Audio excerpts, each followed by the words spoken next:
तो विदुर जी महाराज यहाँ पर मैत्रेय महामुनि से प्रश्न करते हैं कि प्रभु ये बताइए, सुखाय कर्माणि करोति लोको न तई सुखम वान्यदुपारवं वा विन्देत भूयस्तत एव दुःखम यदत्र युक्तम भगवान वदेन्नः।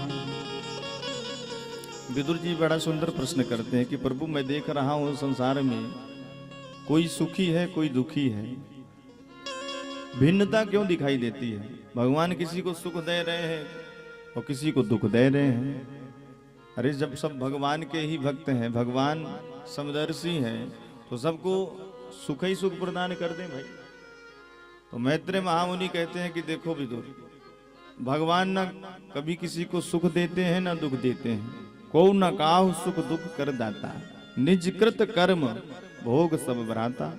और भगवान दुख दे कैसे सकते हैं भैया? भगवान कौन है? जो आनंद सिंधु सुख राशि, जो आनंद सिंधु सुख राशि, करते लोक सुपासी, करते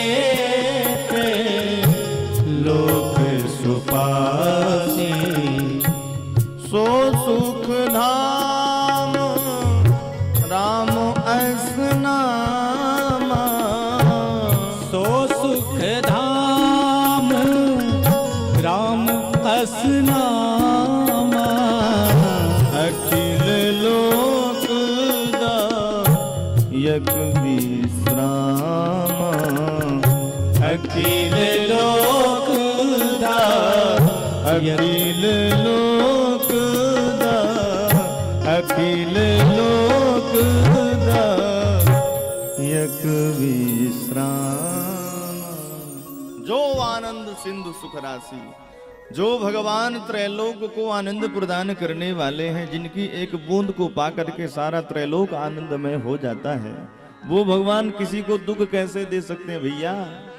भगवान किसी को ना सुख देते हैं ना दुख देते हैं। सुख दुख तो अपने कर्मानुसार जीव भोगता है। जो तुमने बोया होगा वो तो काटोगे ना। हाँ, समय जरूर लगता है। हम पुण्य कर रहे हैं लेकिन हमारे जीवन में कष्ट ही आ रहे हैं। कभी कभी विचार होने लग जाता है कि भगवान लगता है कोई कुछ होते नहीं है। अरे हम इतने धर्मात्मा हैं लेकिन भगवान हमारे साथ जब देखो तब अन्याय ही करते रहते हैं। ऐसा क्यों करते हैं? अरे भैया, जो तुमने पहले बो दिया है तो पहले तो उसको काटोगे, और अब जो बो रहे हो वो आगे चल के काटोगे। किसान खेती करता है 2 रबी की, तो जब धान बोता है तो उसके घर में गेहूं आता है। अब कोई तर्क करे कि भैया तुम धान बोए जा रहे हो, तुम्हारे घर में गेहूं आ रहा है, और जब गेहूं बोएगा तो धान आती है। अभी गेहूं की बुआई हो गई है, और जब गेहूं कट जाएगा तो धान का पलेवा लेवा चालू हो जाएगा। तो ऐसा क्यों हो रहा है भाई? हम बो गेहूं रहे हैं और घर में चावल आ रहे हैं। तो भैया पहले तुमने क्या बोया था? याद करो, पहले तुमने धान ही बोई थी ना, तो पहले तो तुम्हारे घर में धान आएगी। और अब गेहूं बोना तुमने शुरू कर दिया तो आगे चल के फिर गेहूं भी आएगा। उसी प्रकार हम कितने अच्छे कर्म क्यों ना करें, भगवान की पूजा पाठ बहुत करें, और जीवन में हमारे संकट ही आए तो समझ लो कि पूर्व जन्म में तुमने बहुत कुछ बोया होगा। तो जो बोया है पहले उसको काटो, अब जो बो रहे हो आगे चल के फिर उसको काटना। तो भगवान के यहाँ देर है भैया, अंधेर नहीं है। भगवान को तो समझ लो जैसे एक तरह से हलवाई को हम जो सामग्री देंगे वही बना के हमको देगा। वो उसको सुंदर ला करके हम अच्छी सामग्री देंगे तो अच्छा भोजन बना करके देगा। बढ़िया पनीर ला करके दें उसको, चकाचक पनीर की सब्जी सामने ला करके रखेगा। और लौकी और कुंडा बनाकर ला करके बाजार से खरीद के देंगे सस्ता सस्ता, तो वही बना देगा। और हम लोगों का अगर मूड खराब हो, अरे भैया ये तुमने क्या बना दिया है, लौकी बना करके दिया है, मरीज है क्या हम? तो यही कहेगा जो आपने हमको ला करके सामग्री दी थी वही तो बना रहे हैं, हमारी क्या गलती है?